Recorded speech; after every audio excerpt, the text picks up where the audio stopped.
Heute will ich einmal mit dir darüber sprechen, dass du auf Etsy auch digitale Produkte verkaufen kannst.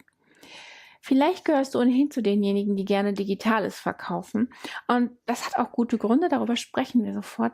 Aber es gibt natürlich auch gute Gründe, einfach richtige handgemachte Produkte zu verkaufen. Wenn du zum Beispiel eine Künstlerin bist oder ein Künstler bist und du malst gerne, natürlich, dann solltest du deine Kunstwerke verkaufen, wobei du die natürlich auch digitalisieren könntest und diese verkaufen kannst, was auch wieder seine Vorteile hat und auch seine Nachteile, ich weiß.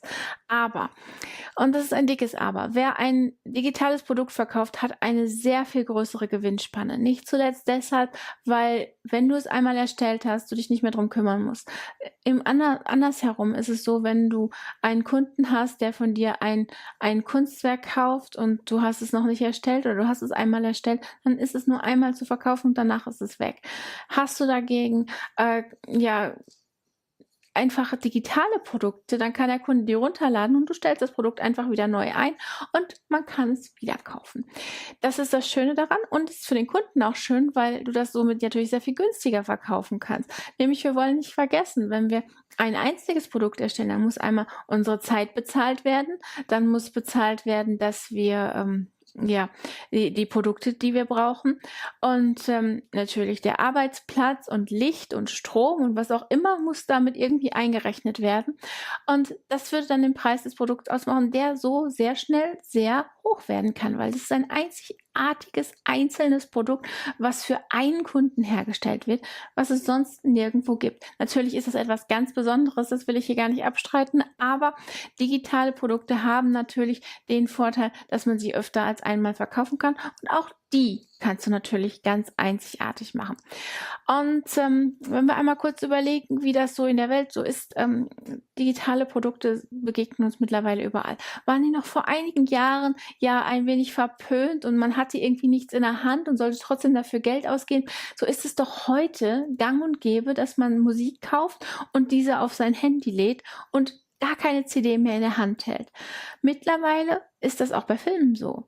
Und bei Hörbüchern oder Hörspielkassetten, egal, es gibt keine Hörspielkassetten mehr. Es reicht, wenn man das Ganze auf sein Handy herunterlädt oder auf sein iPad oder Tablet oder wo auch immer und sich da anhören kann. Man ist durchaus bereit, dafür dann schon Geld zu bezahlen.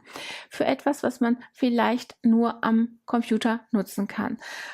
Dagegen gibt es natürlich auch noch die Printables, die du erstellen kannst auf Etsy und die du dort verkaufen kannst, weil Etsy bietet die Funktion an, dass du bis zu 100 Megabyte an Produktgröße dort herunterladen lassen kannst. Das heißt, dein Kunde ist in deinem Shop, kauft etwas, bezahlt und erst nachdem er bezahlt hat, wird er weitergeleitet und kann das Produkt direkt herunterladen. Du musst nichts machen. Du musst das Produkt nicht verpacken. Du musst nicht zur Post fahren und es abliefern. Du musst nicht dafür sorgen, dass es gut beim Kunden ankommt. Das Einzige, was du wirklich machen musst, ist es einmal erstellen und danach kannst du dich auch schon zurücklehnen und gucken, dass es verkauft wird, dass es hoffentlich verkauft wird. Weil wenn nicht, musst du dann natürlich nachhelfen und ein bisschen Marketing betreiben. Ja, ich wollte dir einmal sagen, dass digitale Produkte durchaus seine Vorteile haben. Deswegen schau mal auf dein Produkt, ob du das vielleicht digitalisieren kannst und dann verkaufen kannst für einen natürlich günstigeren Preis oder ob du wirklich etwas Handgemachtes, Einzigartiges verkaufst und dann ja, dann musst du natürlich auch den dementsprechenden Preis dafür nehmen, weil ansonsten wird sich das Ganze für dich leider Gottes nicht lohnen. Aus diesem Grund, wenn du einmal schaust, gibt es diese schönen Häkelfiguren, ne, diese Amigurumis in jeder Größe, Form und Farbe.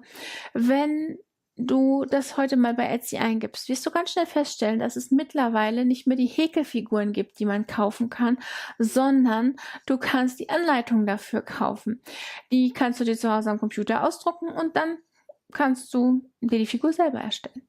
Sehr praktisch. Der Hersteller erstellt seine Figur nur einmalig, fotografiert sie schön, verkauft sie dann und hat damit, wie gesagt, nichts mehr zu tun, weil er die Anleitung dafür gibt.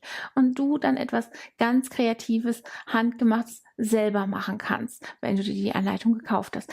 Deswegen, bevor du dich auf eine Produktpalette festlegst, schau einmal, ob dein Produkt vielleicht zu digitalisieren ist und ob du das dann nicht besser verkaufen kannst als ein richtiges handgemachtes Produkt, was sehr wahrscheinlich sehr viel mehr Geld kosten muss, weil du natürlich sehr viel mehr Zeit und Geld darin investierst.